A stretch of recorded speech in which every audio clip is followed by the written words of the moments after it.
আপনার পড়োশি অথবা দুই বন্ধু যদি ঝগড়া করে, আর ঝগড়া করে তারা যদি চালো শপথ না করে, তারা কথা বলে না, এখন তারা খুব ঝগড়া করে আছে, তো মাঝে গিয়ে কোনো ব্যক্তি যদি তাদের দুজনকে মিলিয়ে দেয়, তাহলে সাদকা করার সমান নেকি পেয়ে যাবে। আল্লাহ নবী বলছেন, একজন মানুষ গাড়ি নিয়ে আসছে, তো গাড়ি নিয়ে এসে আস্তে আস্তে রাস্তা ভুলে গেছে। ওই ব্যক্তি যদি বলে, ভাই রাস্তাটা কোন দিকে যেতে হবে, আমি ওই রায়গঞ্জ যাবো, তো কোন দিকে যেতে হবে, তখন আপনি রাস্তাটা দেখিয়ে দিলেন, অথবা আপনি কিছু দূর গিয়ে তাকে ছেড়ে দিলেন। আল্লাহ নবী বলছেন সাদকা করার সমান নেকি হবে। আল্লাহ নবী বলছেন, শোনো, যদি কোনো ব্যক্তি কোনো গাড়িতে মাল চাপাচ্ছে, কোনো জিনিস সে বোঝাই করছে, সে অনেক পরেশানি, ক্লান্ত হয়ে গেছে, আপনি যদি গিয়ে একটা বস্তা যদি আপনি তুলে দেন, আল্লাহ নবী বলছেন সাদকা করার সমান নেকি হবে। আল্লাহ নবী বলছেন, কোনো ব্যক্তি যদি ওযু করে মসজিদে যদি আসে নামাজ পড়ার জন্য, প্রত্যেক এক পা ফেলাতে, এক কদম ফেলাতে সাদকা করার সমান নেকি হবে। তাহলে যার বাড়ি যত দূরে, তাহলে কত, তাহলে দান করার সমান নেকি পাবে। এর জন্য হেঁটে আসাটা অনেক ভালো, যদিও একটু যানবাহনে আসা যায়, কোনো সমস্যা নেই, যদি দূর হয়।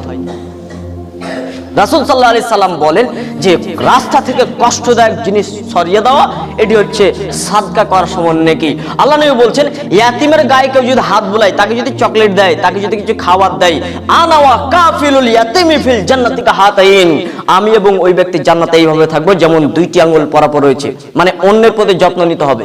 অন্য কোনো প্রাণীকে আপনি অন্যায়ভাবে হত্যা করতে পারবেন না, যে কোনো প্রাণী হোক না কেন। দেখতে পাচ্ছেন আপনার চোখের সামনে একটা বিড়াল একটা খাদে পড়ে গেছে, আপনি সেটাকে সঙ্গে সঙ্গে তুলে দিলেন, আল্লাহ নবী বলছেন এটা হচ্ছে সাদকা করার মতন একটি নেকি। পৃথিবীতে যাবতীয় ভালো কাজ, যাবতীয় ভালো কাজ সব হচ্ছে সাদকা করার সমান নেকি। সাহাবীগণ বলছে, আল্লাহ নবী আপনি যে বলছেন আমাদেরকে দান করতে, তা আমরা যদি অর্থ সম্পদ যদি না থাকে, তাহলে আমরা কি করব? তখন আল্লাহ নবী বলছেন, নিজ হাতে উপার্জন করো, দিয়ে তুমি দান করো। আল্লাহ নবী যদি নিজ হাতে উপার্জন করতে যদি সেই লোকটা সক্ষম না হয়, তাহলে কি করতে হবে? তখন আল্লাহ নবী বলছে, আচ্ছা ঠিক আছে, তাহলে তুমি মানুষদেরকে যে খারাপ কাজ করছে, খারাপ কাজ থেকে রুকো এবং ভালো কাজে আদেশ করো, এটাই তোমার জন্য সাদকা। আল্লাহ নবী, যদি আমি এটাও করতে যদি না পারি, মানে ভালো কাজে একটা মানুষকে আদেশ করবো আর খারাপ কাজ থেকে রুকবো, তো এটাও যদি আমি না পারি তো কি করব? তখন আল্লাহ নবী বলছেন, তুমি তাহলে চুপ থাকো, কথা বলিও না, খবরদার কোনো জায়গাতে গিয়ে তুমি মুখ আড়াতে যেও না, তুমি নিজে তুমি খারাপ কাজ থেকে বেঁচে থাকো। খারাপ কাজ থেকে যদি কোনো মানুষ বেঁচে থাকে, এটাই তার সাদকা করার সমান নেকি হয়ে যাবে।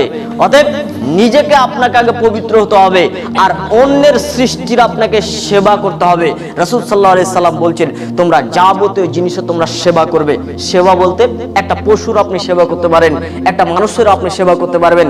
একটা অসুস্থ ব্যক্তিকে আপনি গিয়ে, আপনি টাকা পয়সা কিছুই নেই, খালি গিয়ে একটু মিষ্টি কথাতে কথা বলুন না, এটাই আপনার জন্য সেবা হয়ে যাবে। আল্লাহ কিয়ামতের মাঠে আল্লাহ এক শ্রেণীর মানুষকে ডেকে বলবে, তুমি কিয়ামতের মাঠে তুমি আমাকে বলো, আমি সুস্থ ছিলাম, আমি অসুস্থ ছিলাম, তুমি আমাকে সুস্থতার জন্য দেখতে যাওনি কেন? তখন ওই ব্যক্তি বলবে, আল্লাহ আরে আপনাকে যে সাহায্য করবো, আপনাকে যে দেখতে যাব, কিভাবে? তখন আল্লাহ বলবেন, গ্রামে একজন ব্যক্তি যে অসুস্থ ছিল, তুমি যদি তার কাছে যেতে, তাহলে তুমি আমাকে সেখানে পেতে। তার মানে অসুস্থ ব্যক্তি যদি থাকে, তাহলে তার কাছে যান, তাকে একটু উৎসাহমূলক তাই কথা বলুন, তাকে বলুন যে হ্যাঁ ভাই তোমার অসুখ ভালো হয়ে যাবে। তাকে বাংলাতে যদি পারেন তো বাংলাতেই দোয়া বলুন, তাহলে কি হবে? ওই ব্যক্তির মনের ভিতরে একটা সাহস জাগবে, মনের ভিতরে একটা আনন্দ পাবে। লোকটা বিছানায় পড়ে আছে কতদিন থেকে আপনি জাননি, সৃষ্টির সেবা তাহলে কি করে হবে? সৃষ্টির সেবা করতে হবে। আল্লাহ কিয়ামতের মাঠে একজন ব্যক্তিকে বলবে যে তুমি আমাকে, আমি খাদ্য চেয়েছিলাম, তুমি আমাকে খাদ্য দাওনি কেন?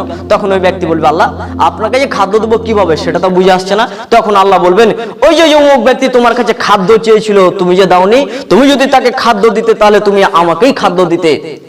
এখান থেকে বোঝা যায় যে দোস্ত ফকির মিসকিনকে যদি খাওয়া দাওয়া হয়, তাহলে আল্লাহর রহমত সেখানে আপনার প্রতি বর্ষণ হয়।